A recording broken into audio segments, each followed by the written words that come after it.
Greetings to my fellow peace blunderers, and today I'm going to show you one more really cool way of analyzing your games. This method has got more intent to it than your average game review, has got more depth, and I hope, because of that, better outcome. First things first, I think most of you will know that by clicking the More button on the left side of your screen and then clicking the Explorer button, you will get access to literally millions of games with very important, interesting insights. For example, in this default section, we get to see the popularity of all the moves in all the positions and the win rates corresponding to these positions. You can click on any move you like. For example, I'm gonna click on E4 and you get to see the most popular responses to E4 and how successful they were in those games. And then you can just keep clicking. For example, if you want to know what the most popular responses to C5 are, i.e. the Sicilian, you just click on C5 and see for yourself. What we can grasp from it already is that we can get some inspiration to play sidelines that are rarely played but somehow still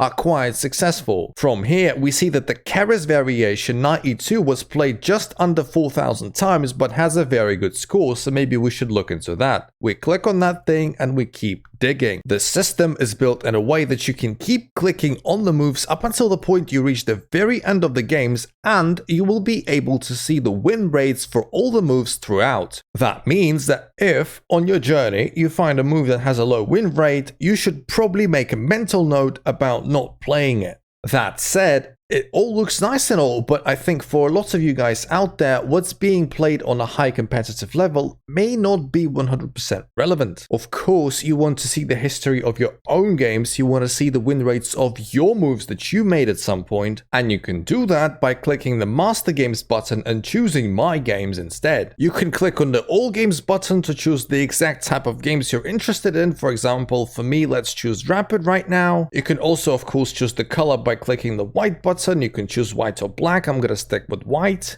And of course, as you can see, I play E4 on move 1 almost exclusively. So let's click on E4 and see how well I'm doing against all sorts of defenses. So you see, against E5 I'm doing very well. Against C5 I'm also doing quite well.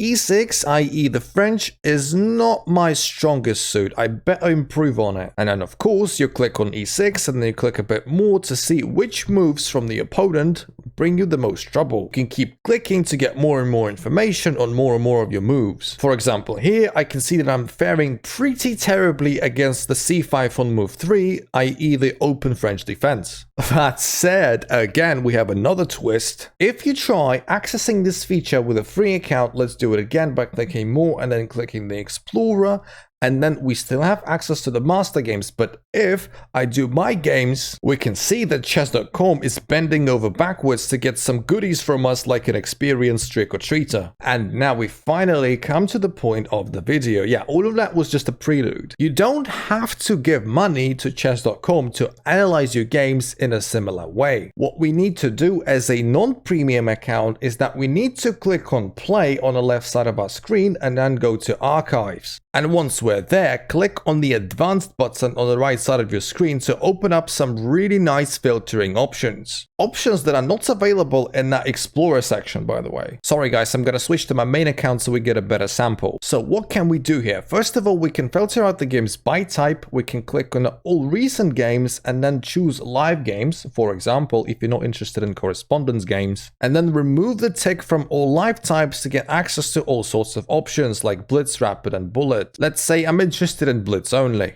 And then, okay, let's imagine that you're sick of stalemating your opponent and drawing the games that you should have won. In that case, you can click on any result button and filter out the games by result. We get all sorts of possible results that chess.com offers, for example, won by checkmate, resignation, abandonment, timeout, etc, etc. To see where you went wrong in your stalemate games, you can click on the draw by stalemate and then click search. And then voila, you get access to all of the stalemate games that ever happened on the board. Some of them will be your stalemates, some of them will be stalemates by your opponent, so you need to be checking this out as well. You could also check out something like draw by agreement, for example, see if you could do better than a draw in those particular games. But of course, the most interesting thing for us in this section is the openings. We can click on the openings button and get access to all sorts of possible openings that chess.com recognizes. Let's say I'm sick of losing to English, so I'm gonna click on English.